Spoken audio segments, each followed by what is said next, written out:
South Africa made it back-to-back World Cup wins with a dramatic win over New Zealand on Saturday night. And on today's episode of the Left Wing Podcast, we will reflect not only on last weekend's final, but also the tournament as a whole after 8 weeks of rugby. Will Slattery here with you. I'm delighted to be joined by Luke Fitzgerald and also to welcome Cian Tracey back to the show. And Cian, I might go to you first. South Africa, the first four-time champions in the history of the tournament. They came out on top on that clash of the Titans at the Stade de France. Very high drama. Lots of talking points that we'll get into over the next little while. Did the right team win for you on Saturday night? First of all, it's great to see you, lads. It's so long. Did a lot of left wings in France, but didn't manage to catch up with you once, so it's good to be back. Feels like a long time ago now, I have to say, that I was in France. But I think the right team won, Will. I think it's hard to argue otherwise when you look at the path that they came through in terms of how difficult the pool was. The knockout stages, I always got the sense that whoever beat France in Paris was going to pretty much go all the way. That was my sort of sense from the outset, and that's what it proved to be. I mean, South Africa weren't at their best in the semi-final against England, but they still found a way to get the job done, and I suppose that's probably been the hallmark of this team. Their refusal to be beaten, their ability to constantly go to the well. And I'm not even sure if they were at their best in the final again, because they still seem to be, like, some players seem to be still a bit leggy from everything they had put in through the previous few weeks. And I think New Zealand will come away from it thinking that it was one that got away. And I was kind of thinking about this a lot, actually, over kind of the last couple of days. It's amazing when you look at pretty much all of the knockout games, apart from the semi-final between Argentina and New Zealand. I think nearly every other team in the quarterfinals and semi-finals would have felt like that it was there for the taking. So I think that kind of re-emphasizes how narrow and tight the margins really are. I mean, there's been a lot of fallout from an Irish point of view, but you think back that Ireland were the only team to beat South Africa. It just shows how, I think, little is between the teams. For South Africa to go through the quarterfinal, semi-final and final to win by 1 point is just absolutely incredible, to back up what they did in 2019. I know the way they did it hasn't been to everyone's style, but I have to say I'm full of admiration for how they did it their own way. It might not be the rugby that you'd prefer to be watching in terms of more open, more running rugby, but the fact that they just stuck to their guns, the fact that they went for the 7-1 split in the final when everyone thought they were mad, a huge gamble. Then when Bongi gets injured earlier on, you're thinking it's going to backfire spectacularly, but somehow they got away with it. I don't think we've reached a point like that it's an existential crisis in rugby, because I think in 2019 a lot of people were worried that this was the way the game was going to go after the Boks won in Japan, and that didn't really happen. I don't think it's going to happen now either. I don't think we're going to see loads of coaches going with 7-1 splits on the bench or anything like that, but I admire the way they got the job done in the end. Luke, what about you? Obviously, Cian touched on a few talking points there from a South Africa perspective, but just, over the course of the 80 minutes, do you think that South Africa were the better team on Saturday? No, I didn't think so. And I know we're on the subject of South Africa, but I don't know. Do you know what I was really surprised? I was surprised and I wasn't surprised. Like, when you hear about, say, Talia's out of the semi-final because of disciplinary issues, it is amazing how all those things just feed in, and New Zealand end up having, like, the disciplinary problems against Ireland after a brilliant start that nearly cost them the game, probably should have cost them the game. And the same thing in the final, just kind of silly disciplinary, kind of issues. So I think there's something for them to look at there. There's lots for them to gain in that respect. I think New Zealand will get a little better over this next 4-year period, and I think they'll be a bit of a force at the next one, maybe. I know there are a few guys retiring, but they'll always have great players. But that's how, when I think about New Zealand, that was one that definitely got away from them, and I thought they actually played their best rugby in the knockouts. And I think they're actually not. They weren't the best there. I think they're probably the weakest of the top 4 teams. I still think that. When it comes to South Africa, I think they the one thing you can't argue with is that they had the toughest route to the final, and I thought they did brilliantly well to win the competition. I think they rode their luck. I do think, and they did get the rub of the green when it really, really mattered. I think a lot has been made about how good Rassi is and Nienaber, and I just disagree with it. I think they've got the best player group, and I thought they won despite some of the really really odd selections. What I will say is that they are definitely trying to change the way different things happen, and I admire that. They're not silly coaches, not stupid coaches, but I don't think they're geniuses. Put it that way. I think the 7-1 split was a problem for them in the final. Should have been a big problem for them. I think the selections of the squad pre-tournament nearly came back to haunt them.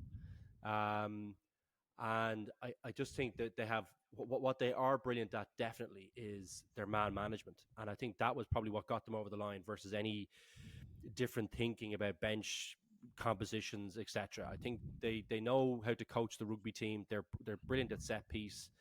They have a really good, strong defense. And they have a simple game plan, which is what I said before the tournament, which is what makes them a very effective cup rugby team. It's easier to deliver those things, set piece, defense, and kicking, than it is to deliver a really flashy attacking game plan. Just particularly under pressure, it's just easier to do. And I think the last point I just want to reiterate: they have the best squad. They have the best squad of anyone. The best group of players. They're all lots of them at the peak of their powers. And I think that's probably what got them over the line in the end. Those guys know how to win. So I think a lot of the focus has been in the wrong areas, to be honest with you. I think it should be on the player group, who I think were brilliant. And I think the coaches are excellent at the actual game. But any of the other thinking around it, I'm unconvinced that that those things were the reasons they won the competition. I definitely thought the hooker decision was, like their line out was atrocious once Dion Ferry came in. Like, he actually played well around the pitch. Like, he is great at the breakdown and can make a big impact, but he's not a hooker. That was a disastrous selection decision that could well have cost even him Limbok the game. in the semi-final, everyone was like, "Oh, that was genius." It was like, he should have been starting the match. Pollard should have been starting the match. You don't win back-to-back World Cups unless you're an unbelievable coach. I know they rode their luck, but no, they're good coaches, Ian. They know rugby. But they played. They played to their strengths, though, and they got away with it. So I mean, I don't know if we can, they knew. Yeah, but they won 2 World Cups in the back of it. So they're the ones having the last laugh.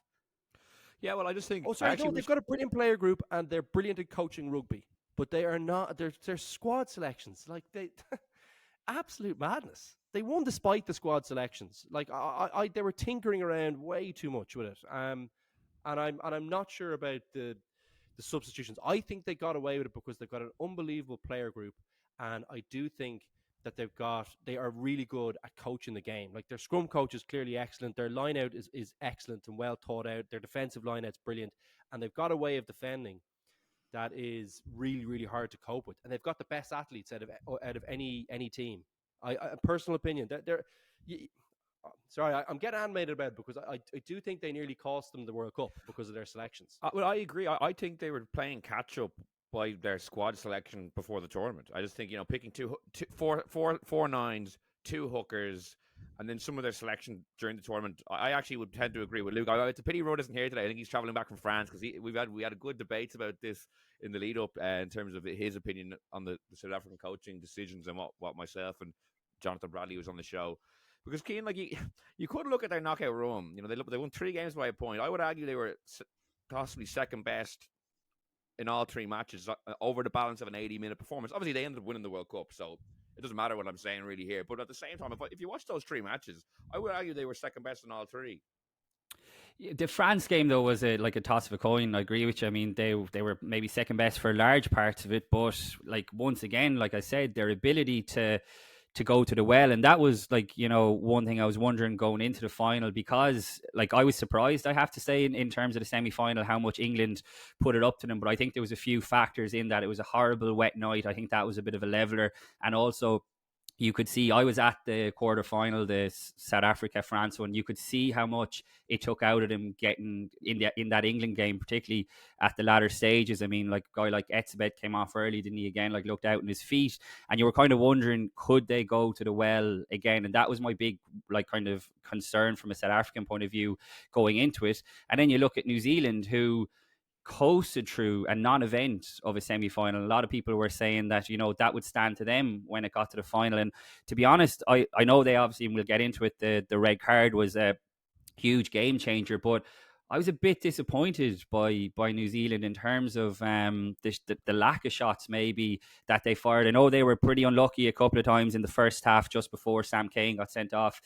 Geordie Barrett had a lovely chip over the top for Surveyor, didn't quite get it down there. They had the disallowed try, which was a fair call. I know they had to go back a bit, but it was a knock on. Play by Mwanga, to be fair. Beautiful. But I didn't think he had his best game either, Will. I thought that was a sensational bit of play for that disallowed try, but I didn't think he was at his best either. And you need like all those guys to be basically playing their best. So it's interesting, again, if you look at it, not to bring it all the time back to Ireland, but like going into the quarterfinal, we were having similar conversations about, would Ireland be leggy going into it because they hadn't rotated their team, and New Zealand coasted through their pool after losing the opener to France. But then you look at the final, and it was the team who were battle hardened and who went to the well who managed to get the job done, because I think a lot of people were tipping New Zealand from the fact that they basically were going to have more in their legs. And I know, like I said, the red card was clearly massively damaging from an All Blacks point of view. But like I'm just seriously impressed. I mean, to go back to back and win the World Cup, to win their fourth title, to come through the pool that they did. And I agree with you, Will, they might not have played their best throughout the knockout stages, even though I think that France game was an epic performance, just one of the great games of rugby I think that we've seen. And they just still managed to get it done. I think that's the sign of a really great team, to be honest. Yeah, like I'm not trying to come on after they've won a second World Cup in a row and kind of paint a picture that they like were unworthy winners. But I just, if you watch the three matches over the course of it, because winning tight games, Luke, is 100% is a skill. Like to come out of three knockout games like that, 1 point winners, managing the end game 3 weeks in a row against really, really top quality teams, that is a phenomenal achievement, and that is why it's one of the great World Cup wins, despite that they obviously lost a pool game to Ireland. Yeah. But to manage guys. Yeah, no, I suppose the reason I'm getting a bit animated is because I think the focus is probably on the wrong areas. I still think, I feel like I'm going to repeat myself. I'm going to really try not to, but I just think they are brilliant, right? They're a brilliant team. The coaches are definitely brilliant coaches, but some of the extra thinking that was supposed to be cutting edge that they're getting praised for, I think actually nearly cost them it. That's my overriding point in this. I've played on teams, particularly at club level, where you won those tight ones, even ones you shouldn't have won. And that is definitely a skill. That's a learned skill. That's like a belief that when you're in the trenches, you just, like I played in these where you're like, if you actually looked at the match, you're kind of like, I know everyone on the team thought we were going to win. We could be 20 points down, but you just never felt like, it was always a shock when you lost, even if you got off to an absolute stinker. Ireland are kind of in that place a little bit, or were obviously before the New Zealand game. Just in a really good place, thinking that regardless of what situation, we're going to come out on top. And this South Africa team definitely have that in them. There's no doubt about it. Look, I think France at home was always going to be, just if we look back through it, France at home was always going to be, you're going to ride your luck there. Like they were always going to come on strong, home team at a World Cup, and they are a brilliant team too, despite some of the guys, the personnel they lost, which I think were probably key for them. And we mustn't forget, South Africa lost Marks and they had no Am either. You know what I mean? Two brilliant players too. So they were missing a few bodies as well. But Lou de Jager as well, Luke. Sorry? Lou de Jager was missing as well. Sorry, of course. Yeah. Now, look, I don't think they were lacking in that department anyway, but he definitely would have been probably starting somewhere, or like on a bench somewhere at least for them. So, yeah, look, I do think, they. The other point to probably make is they did ride their luck. Like losing to Ireland definitely wasn't part of the plan, and having to face France. So they gathered themselves well after that, having had the cushion of the Scotland win at the start of the tournament. So they grew into the tournament. I think they got away with some dodgy selections, but they're a brilliant player group and they are a brilliant coaching group. There's no doubt about it. And they were definitely deserved winners on the night. I would say, like, there was probably, like, even the Khaleesi collision. I mean, I wasn't. That it would have been amazing to have two captains on in the final of red carded, but that's a bloody close one as well.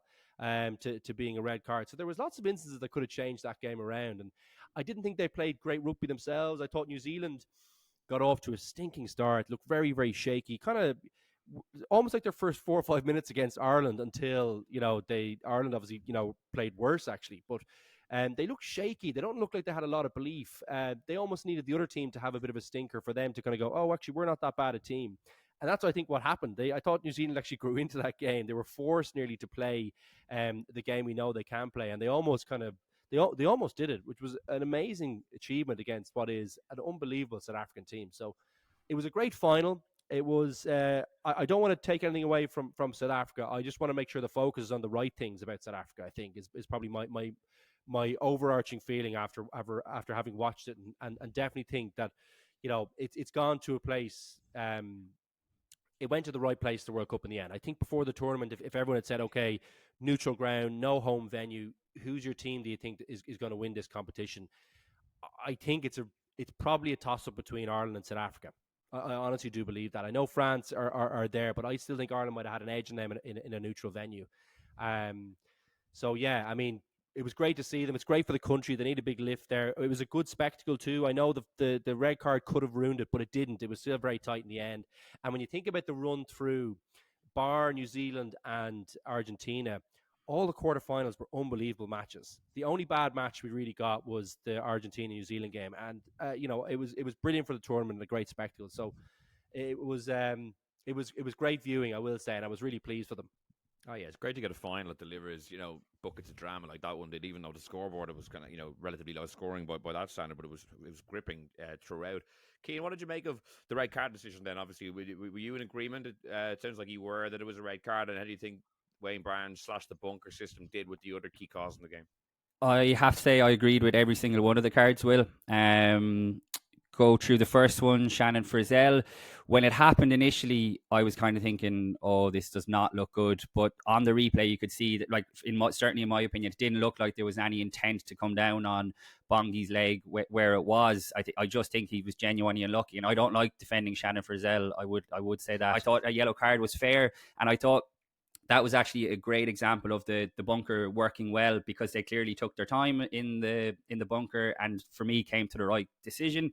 The red card I thought was like nailed on. I mean, I don't think Sam Cane went in there to do damage and take his head off, but I mean, he was just too upright. You just can't do it. He needed to drop on Jesse Creel, and in a way, I thought it was good for the game, almost not good for the game, but good for the sport. Sorry, I should say, that a decision like that in a final, when it was the New Zealand captain, wasn't let go, because I think in the past there might have been an inclination maybe to go, okay, we'll just give him a yellow card there, when for me it was a stonewall red. I thought it sent out a really strong message that these are the tackles we don't want in the game. I've been listening to a few different Kiwi stuff over the last couple of days, and like, unsurprisingly, they're talking, like, again, and we've discussed this on the podcast, particularly after last year's tour, that the 20-minute red card should come into play.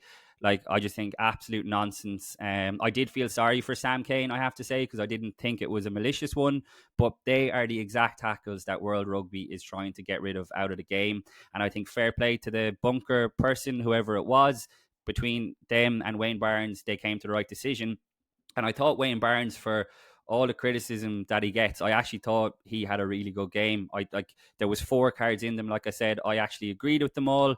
I know the Kiwis weren't happy with the last scrum, which was quite interesting, because they felt like they had the shove on the box there. Obviously, they had to go for broke in terms of trying to force the penalty. And it was a bit like, I suppose, Barnes refereeing Ireland against New Zealand, in that Barnes penalised Porter in that early scrum, and it seemed to set the tone, whereas that scrum at the end, now obviously the start of the game and the end of the game are very different in terms of giving penalties, but he went to a reset, you know what I mean? And Ireland were definitely... I thought he kind of put the whistle away for the last 10-15 minutes. Yeah, I thought so too. For a referee who's usually so efficient and involved, I thought he really just kind of didn't look like he wanted to give a key call like to decide the I game. thought South Africa were very poor at the ruck. There was a lot of hands on the ground. There was a lot of kind of obvious ones. I was like, I think he's missed a good few there at the end. I'd say Joe Schmidt will be going through that. He'll be getting a bit of a review after that one, I think. What did you make of the Khaleesi one? I feel like it's a little bit contradictory to say the Kane one was good for the game, but the yellow card was good for the game as well, but it's head on head. I thought the Khaleesi one was yellow. I do agree with you. It was right on the edge, but if you're asking me, I think it was more yellow than red. I have to say, I did agree with that. Why did you think it was more yellow?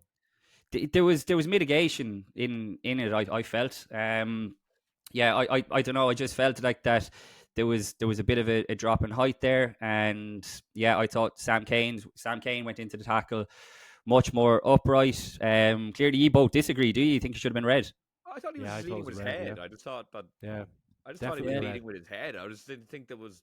I think it was he had time to get in there as well. It wasn't like it was a last minute. It was like he had time to pick it. He should have been lower. I actually thought it was a really bad decision. Really? I didn't have to say I didn't think it was a stinker at all. I didn't want to see it. I didn't want to see a red card for the two captains. Yeah, no, I felt like that would have been bad for the game too. You know what I mean? I thought it was yellow, and I have to say I would normally be one who is like all for a red card. Absolutely, I'm not saying the card man thing right now. That's not what I mean. I just felt like that was definitely. I thought the scene was set for another red card there, and I just thought there was enough boxes ticked there. He had enough time to get himself in a way better position than he was in.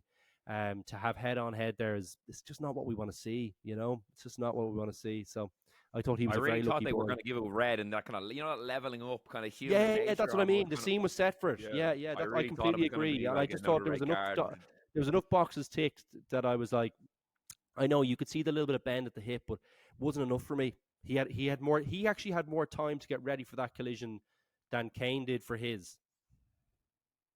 Personal opinion.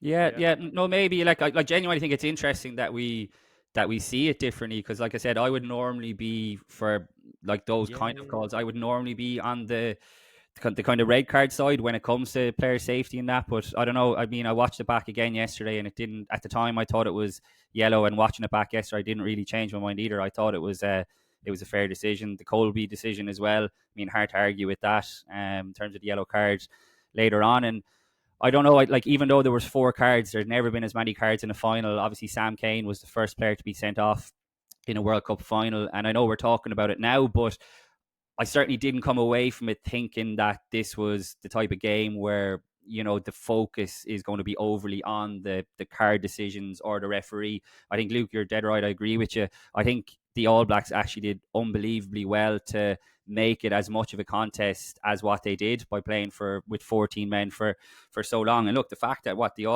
South Africa went 46 minutes without scoring, like didn't score a single point in the second half, was like unbelievably. Like I thought there was a few shaky, like Beauden Barrett had a few very shaky moments at fullback. Like he is like that. That's in my mind really. This is a kind of a weird statement maybe, but I feel like him going to Japan really upset everything over the course of the 4 years. Over a longer period for New Zealand. I really think it's upset a lot of what should have been great. Like he should have gone down as one of the greats as a 10, and everything should have been set from there. Mwunga's on your bench, and you have a proper out and out 15 there for New Zealand, solid under the high ball, like a bend. Someone else would have emerged, I think.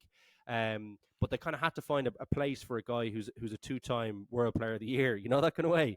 I felt that really upset. That's really upset New Zealand rugby the last couple of years, So, and I thought he looked very shaky in the final. He had some good moments too, but there was a period in the second half where he just couldn't catch a high ball.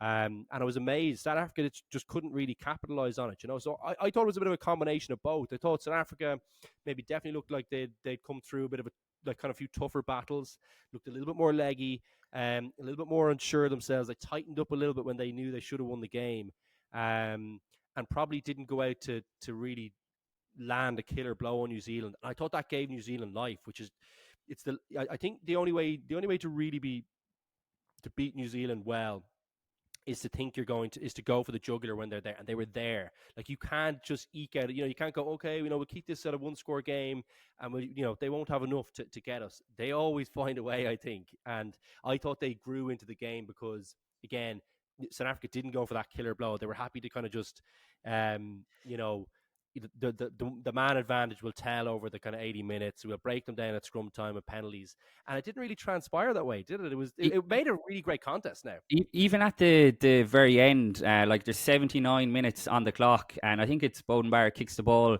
downfield, and Jesse Creel gets it in the backfield. Like there's literally less than a minute left on the clock, and you're thinking, just carry this up hard and just like a couple of phases and kick it out. Yet he boots the ball back down the other end of the field. Even in like with less than a minute to go, they still stick to that approach that you were talking about, Luke, that they prefer not to have the ball when I would say when it's most kicking teams. rate, I'd say, do you reckon, Cian? Yeah.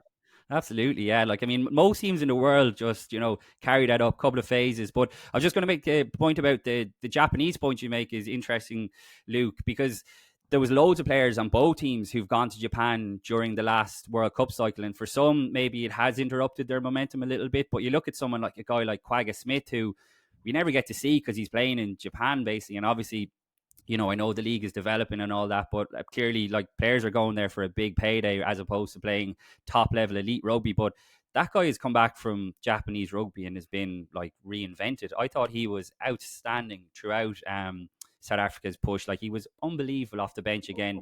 Some of their best players are in Japan. Steph Tutoy is in Japan. That's what I mean, yeah. Japan, Colby's in Japan. Creel's in Japan. Diolende's in Japan. Basically, their whole entire team are basically. So Will, could Ireland send a couple of, like, maybe players to Japan? What about Tyg Furlong going over for a couple of years and, resetting the body and stuff? Like, I don't think it's great for that, Cian. Apparently the sessions are. Now, I'm sure it's got more sophisticated, but apparently they absolutely run you into the ground over there.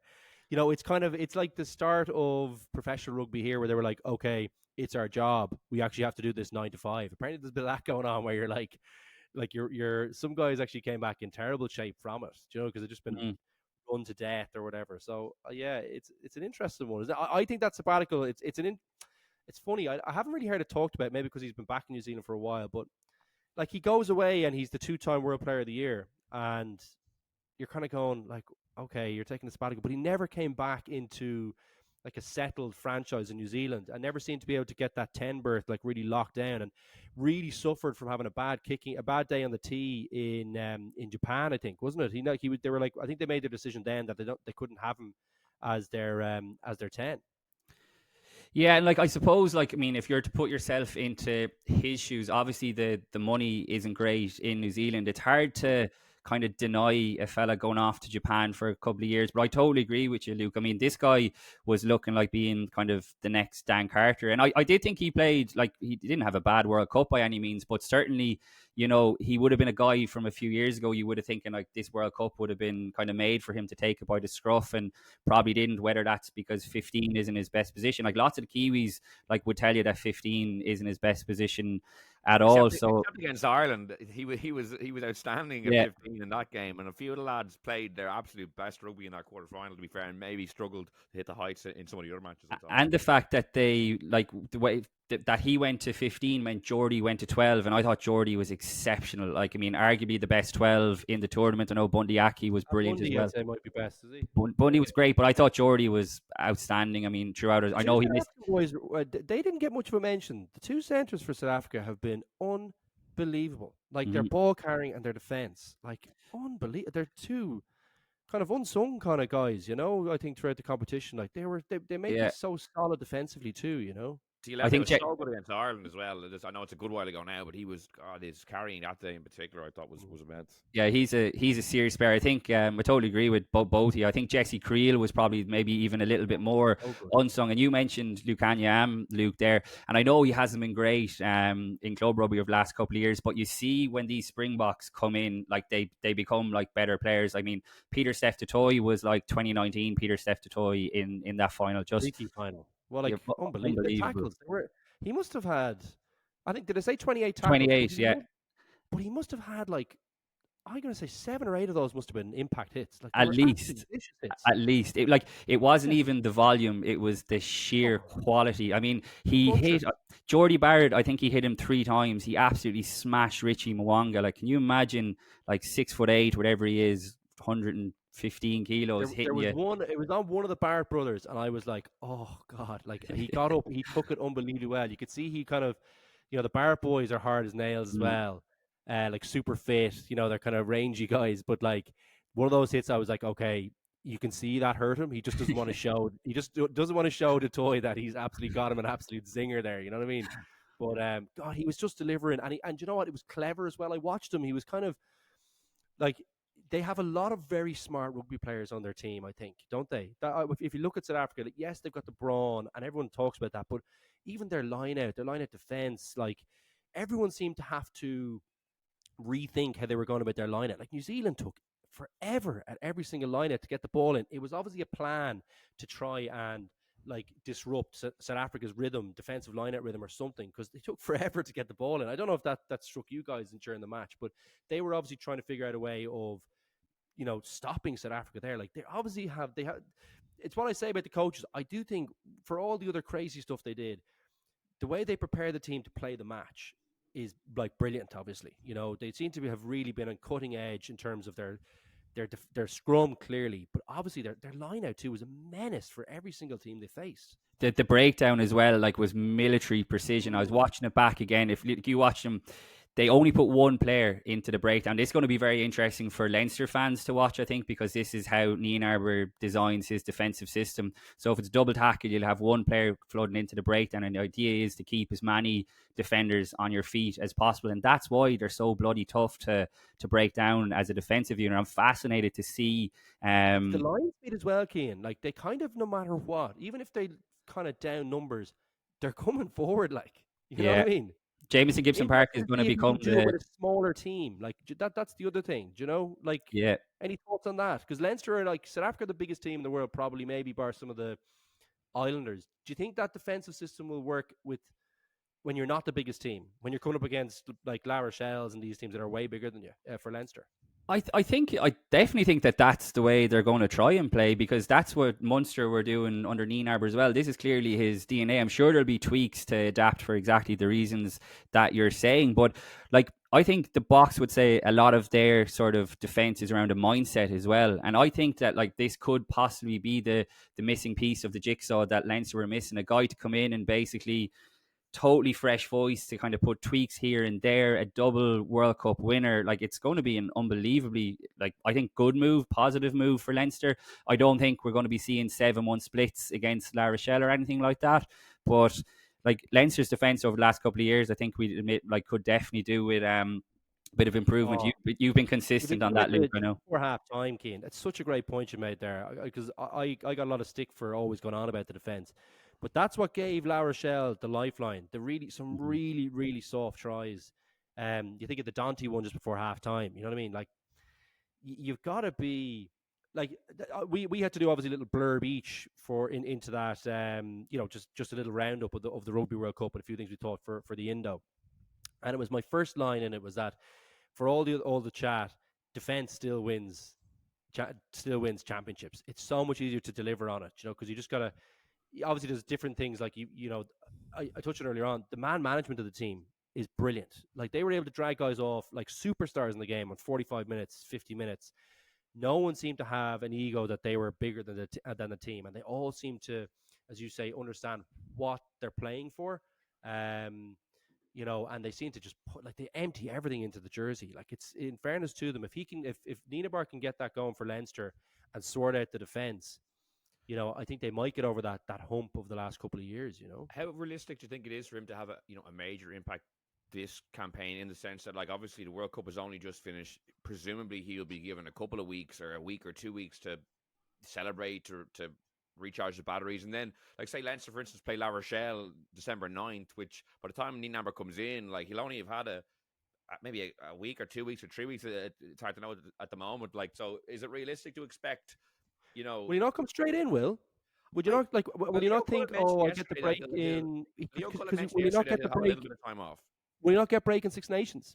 Is that would he be able to do the 2.5 months? Do a week of partying and then no? Well, he could potentially, but it doesn't seem like. I think he's going to be given the time to. Oh, is he? Okay. I think the type of fella he is, though, and like, again, going back to the brief time he was in Munster and, covering South Africa at the 2019 World Cup, and particularly now, like, everything you hear about him is that, like, he's a workaholic. I'd be very surprised if he takes 2 or 3 weeks off. I think he'll be really keen for the exact reasons that you touched on, Will. I think he knows it's a big job that he has in his hands.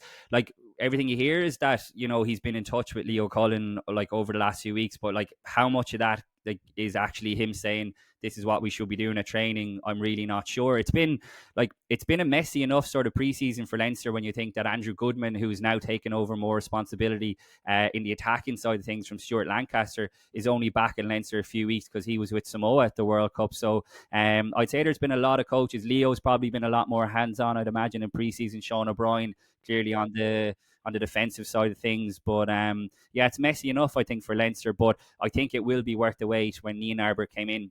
Like, this is a guy who, when he was with Munster and Rassie went back to South Africa, like, he'd only been there a short enough time, but Munster had recognised the head coach abilities that he had. Like, as far as I'm aware, Munster made a really big push that they offered him the head coach job when he went back. Obviously, himself and Rassie are a bit of a tag team, and look, it's worked out brilliantly for them. They've basically changed South African rugby, got it back on track, back-to-back World Cups, unbelievable. But now, this is his first time really working without Rassie Erasmus, so it's going to be very interesting to see how he gets on, because, like, I mean, you see it when the camera goes to the coach's box. Rassie is the one calling the shots. That's not to say Nienaber doesn't have a major say, but Rassie is the de facto head coach. I know his title is director of rugby, but I think Nienaber is going to see this as a massive sort of fresh start and challenge, because he's got sort of out of Rassie's shadow a little bit. Leo will still be the head guy in there, but he has a bit of an advantage because he already knows about Irish rugby. And I mean, even from like an Irish point of view, I mean, you'd imagine Andy Farrell will be tapping into his knowledge as well, wondering how, like, the Irish national team can get better, particularly around the sort of maybe the mindset point of view. So I think it's going to be a brilliant move for Irish rugby, I have to say. It's funny, I've heard a few people say, "Oh, Andy Farrell should be picking his brains immediately." I'm like, well, Ireland did beat them, to be fair. Ireland beat them. Yeah, Ireland did beat them. So maybe Jacques should be asking Andy Farrell for a few pointers and a few tidbits as well. But yeah, it's going to be one of the most interesting subplots of the season in terms of what Jacques Nienaber can bring to the party. Luke, in terms of the World Cup generally, now that the tournament's over every 4 years, obviously it's a big focus. Like, how will you look back on it? For me, I actually think it's probably the best World Cup I've watched since I've started following rugby. I think it was about as good as it could be, in the sense that there's always going to be massive turkey shoots given the disparity in quality between the top teams and what's below that. But you mentioned the knockout stages. We had one bad game and every other match came down to the last kick of a ball, pretty much. That's pretty much as good as it's going to get from my point of view anyway. Yeah, I think so. Yeah. No, I thought about it a lot, because obviously there was a little bit of a lull with the crowds when France went out, just in terms of atmosphere around the place. And obviously the Irish fans really, really travelled well, and made themselves heard as we do. So a little bit of the buzz maybe went after the quarterfinals. But if you actually think about the rugby, bar the RGs, not really showing up for the semi-final, it was a brilliant tournament. Yeah, I mean, all the games were riveting. So close. And look, I'm climbing into the RGs. I think their biggest match, that Wales win, was a big win for them. They actually didn't have a great tournament. We thought they were probably going to be a bit more of a force. They weren't really, but and a few things went against them at the start of that New Zealand match as well. Decisions. I thought New Zealand were, like, really, how they didn't get a yellow card at the start of the match was kind of baffling. So few things went against them. I don't want to be too harsh on them, because I think they did well to get to that stage, and they seem to always get to the semis, don't they? It's impressive, in fairness. But all the other games were brilliant, and the quarterfinal to a match, like, all came down to one score. Like, and there was the other team had the ball at the end that was behind, that was trying to get the win. So yeah, brilliant for the tournament. Does still feel like it goes on a long time, doesn't it? But I just think, given the physical nature of the competition, it's just hard to I don't think you can really push people too much further than they have. I think it's just so hard on the body rugby. I was listening to, I don't know if you guys are listening to the Kelsey brothers. You listen to any of the Kelsey brothers? They were talking about rugby. The podcast, the two NFL guys. And I don't think people really get. They were kind of saying, "Oh yeah, look, very impressed. No pads was the big thing they were talking about rugby." And I was kind of like, look, it's such a, when I thought about it, I was like, it's such a different game to NFL. Like the aerobic capacity required means that the hits aren't as big either, but it does make it an absolute animal of a game to get back up for, you know. So I don't know how you structure it that you make it a little bit more condensed. I'm not sure it's possible. I think the only way you do it is remove teams, but I don't But know. I funny mean, enough, they've added 4 Portugal. teams to the next World Cup, but it'll actually be 1 week less because of Oh, really? everyone will be there's kind of the right amount of teams in a But pool. So Portugal you and don't. Fiji were brilliant, like weren't they? I mean, like we talked about some of the teams, like Georgia were a little bit of were disappointing. Italy were disappointing, I think. Um, but if you think about what those two teams did, you know, I feel like there's plenty left in this tournament. I do think it's disappointing to see. Apparently, the fixtures have come out, and it looks like some of the tier twos have kind of been cast aside again in terms of fixtures. Like it's so important to have these teams having fixtures between tournaments, and they just, if we want to make the game a bit more global, there are things we're going to have to try and figure out how we bring other teams up. Otherwise, we just need to go to a more restricted version of it. But I wouldn't like to see that. I'd love to see a Portugal, a team like Portugal. That was brilliant to watch as well, wasn't it? I mean, I was so pleased for them, and hopefully it does, give the game a little bit of momentum there. It'd be great to see another team emerge from it. Yeah, King. What about from your perspective? Obviously, you've covered a number of World Cups now. Like, where does this one rank for you? Like, do you agree with, I suppose, my kind of take on it, or were you a little less enthused than I was? No, I did. I thought it was great. I didn't get to many non-Ireland games as I would usually do, just with Ireland having a singular base in tour. So like the only other games I got to be fair, they were both unbelievable games. I got to Wales and Fiji, which was the day after Ireland played Romania, and Bordeaux was on in the same stadium. So that was great to get to that. And I got to the other quarterfinals, France and South Africa, which was unbelievable. Look, that quarterfinal weekend in Paris will live long in my memory. I mean, obviously disappointing from an Irish point of view, but you pay yourself back and look at it from a neutral point of view, and what a game of rugby that quarterfinal was. And then for 24 hours later to be followed up with, like, everyone was kind of saying, "Oh, that was the best, World Cup game." Which was the best game? I'm dying to ask you. We asked everyone, didn't we, Will? Which was the better game for you? South Africa, France, or New Zealand, Ireland? I probably would have said Ireland, New Zealand was the better game. I think there was a lot of mistakes in the South Africa France game, which lend itself to a brilliant spectacle. But I just thought the Ireland New Zealand game was off the charts. Look, they were both unbelievable. I mean, I could either or, like I'd take either or, but that will live with me, Will, for a long, long time. I have to say, they were semi-finals really in all but name. The support was remarkable. I mean, like, I've only been home 2 weeks, and I totally agree with what you guys have been saying about how long it feels. Like, I left for France on September 1st and was there for 6.5 weeks, and I've been home for 2 weeks, and I can't believe the World Cup is still going on. But I think when you're in it and you're over there, you kind of don't really notice it, because it's just every day is kind of, your shoulder to the wheel working in that. But the last 2 weeks have felt like so long. I just can't believe that it's been going on. So I'd imagine like that for the players, it's really, really draining. But the support from the Irish fans is worth mentioning. Again, like, we will be waiting a long, long time, possibly never get to see, I think, like, Irish support like it. You think of the next two World Cups in Australia and America, it's just not going to be like that. It was the same in Japan in 2019, like a great World Cup and a great country to visit, but the support clearly isn't going to be the same when it's so far away from home. So look, that made it, I think, really special as well, Will. I mean, to see it from Bordeaux to Nantes, and then by the time we got to Paris for the rest of the games, it was just absolutely phenomenal. Really good, I think, demographic of people as well. A lot of people, I'd say, who were priced out of going to Six Nations games, going to November games. It reminded me, I went to the Euros in Poland as a fan with my mates, and like, it was one of those things where, we'd saved up for ages to go, and it felt like there was a lot of kind of younger people over in France who had done that, probably saved for the last couple of years. I remember talking to Dan Sheehan after I think it was after the Scotland game maybe, and he was saying that, like, loads of his friends, like, they've had this plan for ages, and that was the sense I got from being on the ground. Michael's dad was struggling. They were saving up for a good while, were they? That's what he said. But it was just brilliant. It was brilliant to see people, like I said, who probably don't get to see many Ireland games. I think if if the RFU were able to tap into that in any way. I see actually South Africa came back to South Africa today, and in the airport they were playing Zombie in the terminal as the team walked into it. So obviously they've adopted it now using the lyrics "Rassie, Rassie, he's in your head, he's in your head."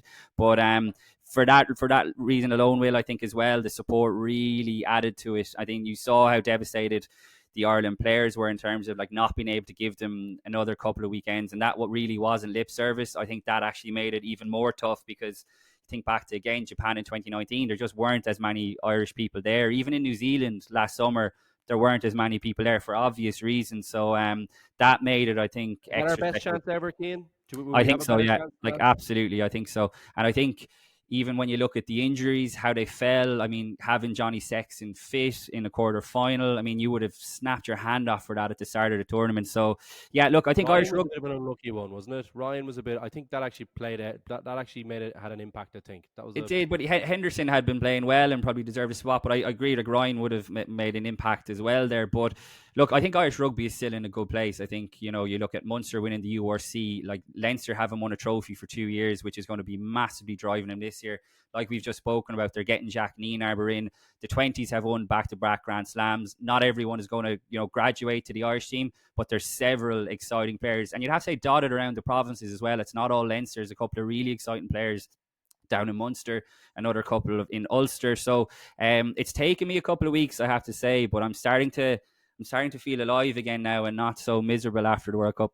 Well, it's funny, like I know Ireland lost in the quarterfinals again, but it definitely felt like this was the first World Cup probably that I've watched where Ireland were like a live part of it. Like they were actually like kind of contributing to big moments, were a real, contender to lift the thing, and it does make your enjoyment of it go up so much more than say the Japan World Cup, which you were there, I wasn't keen, so I'm sure it was a fun country to visit. But even if you go through the knockout stages, like there wasn't a whole pile of good tight matches. That Ireland obviously went home early. I think it's like night and day in terms of how much I've enjoyed this tournament versus how much I enjoyed the last one even. Yeah, and I think, we're starting to see kind of the usual narrative now on independent.ie as well, like people coming out of the woodwork, a lot of GA people who are saying that, we haven't been as critical as enough on the Irish rugby team.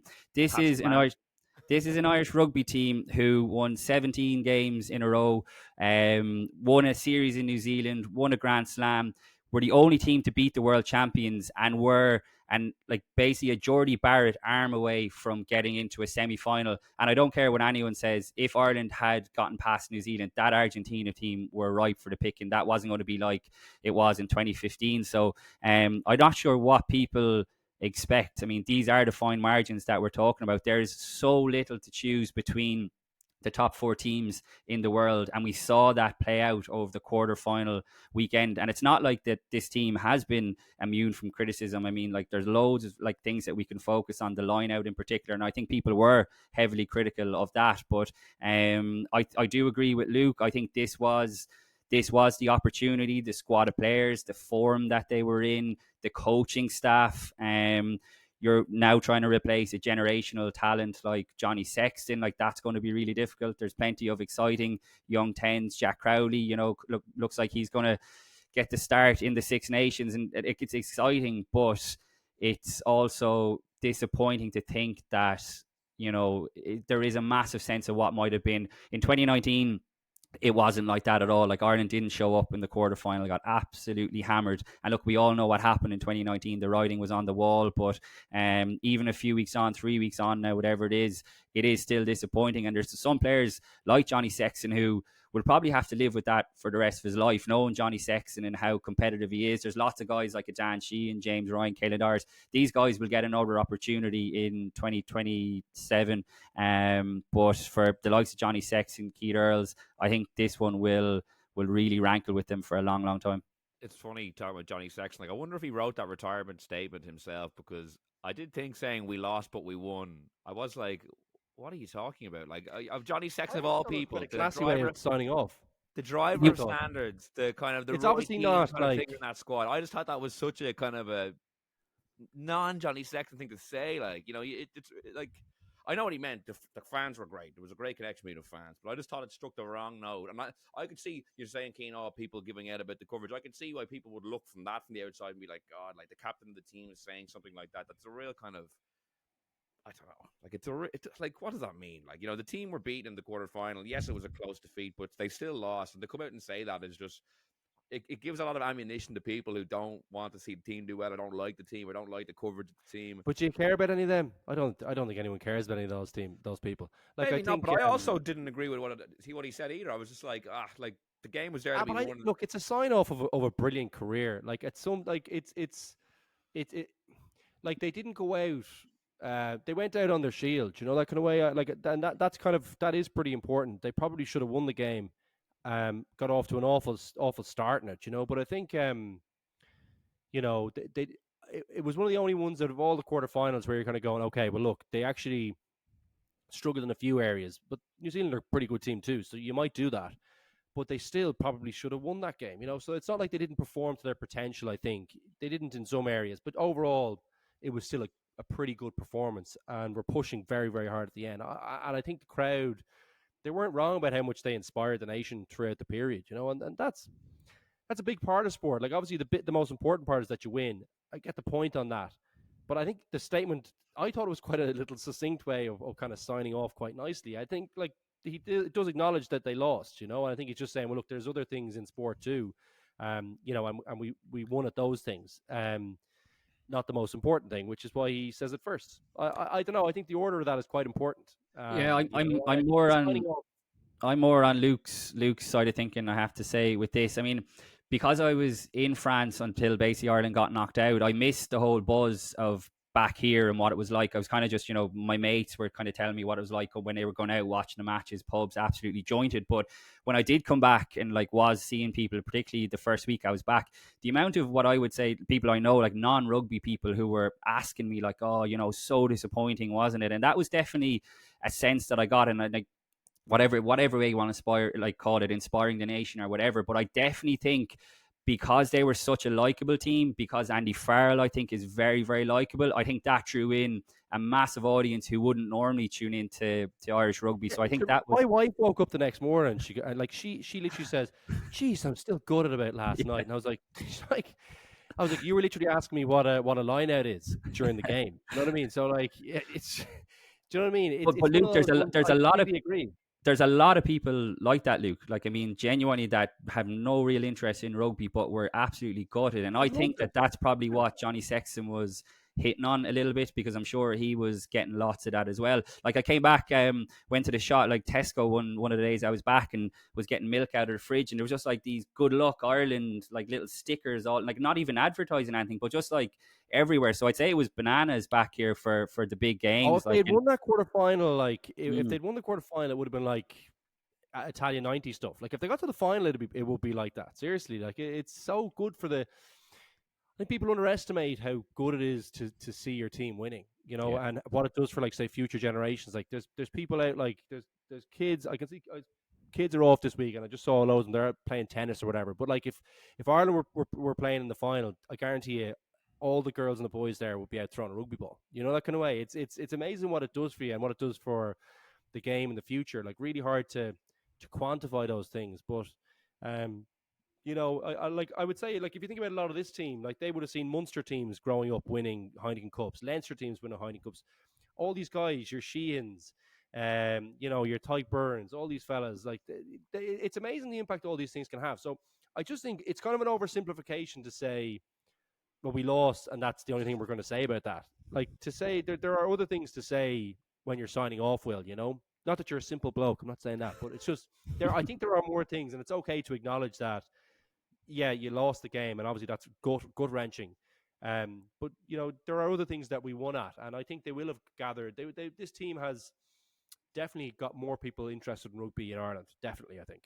The viewing figures. All I have to do is look at the viewing figures for the South African, the Scotland, and the New Zealand games. They were like rivaling late toy show figures, which says it all about the popularity. That will say a lot about Irish people. I don't understand why so many people like it so much. Like it's just this bizarre phenomenon. We can save that for another day, or maybe never. Actually, is probably a better one. So, Cian, just before we sign off, like when do we start bringing up 2027 now in our conversations when we're assessing things? Like, do we just park this for years, or do we, like, will we kind of be looking ahead and kind of the way we kind of tend to view these things in terms of World Cup cycles? Oh, well, like I Rudd did a piece. Was it a couple of weeks ago about the team that could start in the World Cup opener, but he'd been That's what texting really me. impressed me, Cian, is when I saw his potential team, and I was like, "There's no way that team's winning the World Cup." So that's Yeah, well, what.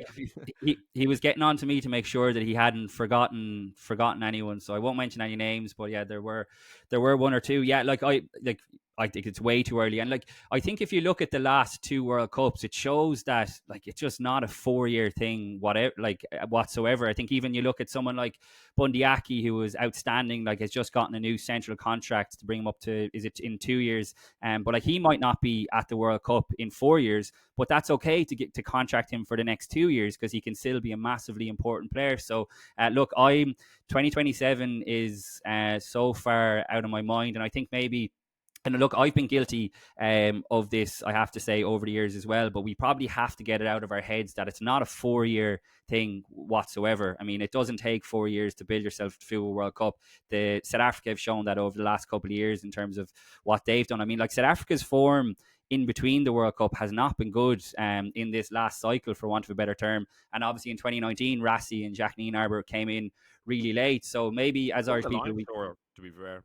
one line, but they were poor enough in the rugby championship, like I mean, weren't they? So like they peak for the big tournaments, and look, that's obviously something that Irish rugby has struggled with, that they didn't deliver their best performance in that quarter final. So, Tricky for the Northern Hemisphere teams. Any thought? Like, I still think that the way the competition is structured, to have it just after your preseason is really difficult. It's like I do think that's a definitely disadvantage for the Northern Hemisphere. I still harp on about that. Like, coming in off preseason just presents so many different challenges for you. Yeah, and like, look, this has been like we're banging this drum for so long. Even Andy Farrell, I remember before the tournament, was saying as well that look, he wasn't going to start whinging about it now, but he's totally disagrees with it as well, that it just is lopsided. But look, we've been talking about the global calendar for so long, but it's interesting when you think about it. Just now that you mentioned it, Luke, that obviously New Zealand lost the opener to France, and then South Africa lost their like opening big game, like whatever about Scotland, but to Ireland as well. But when it came to the crunch, they were peaking at the right time. So it is interesting, and it is hard, obviously, to get up and hit the ground running. But I thought Ireland managed it quite well, I have to say. They really did. And look, loads of people can say that, they should have rotated the team more, but then Ireland lost to Japan in 2019 when they rested Johnny Sexton. So and Andy Farrell was there for that. So like a lot of this is hindsight. And even going into the quarterfinal, I was pretty happy with how Ireland had managed things. I think we'd seen over kind of the last year, 18 months, that when Farrell rotated heavily, like it didn't quite work and they'd lost a little bit of momentum. So we can always you have to play your players though, Cian. If you're coming in off preseason, that's another reason why you accumulate the minutes. Mm-hmm. You know. Yeah, no, absolutely. It is. I do think that's a definite factor in it. Yeah, I agree. Well, plenty of lessons to learn, I'm sure, between now and 2027 in Australia. But we will not be mentioning the World Cup. I'm putting like an embargo on us using the two words World Cup over this, at least for a year anyway. Let's see how this season goes. Which it's easy to forget that we are actually just at the start of a full season of rugby. We haven't even touched on the provinces yet, which we will do so next week after a couple of interesting opening rounds of the URC. But for now, I'd like to thank Luke and Cian for joining me on this week's episode. You can subscribe to us on Spotify, Apple Podcasts, or listen on independent.ie. So until next week, thanks for listening and goodbye.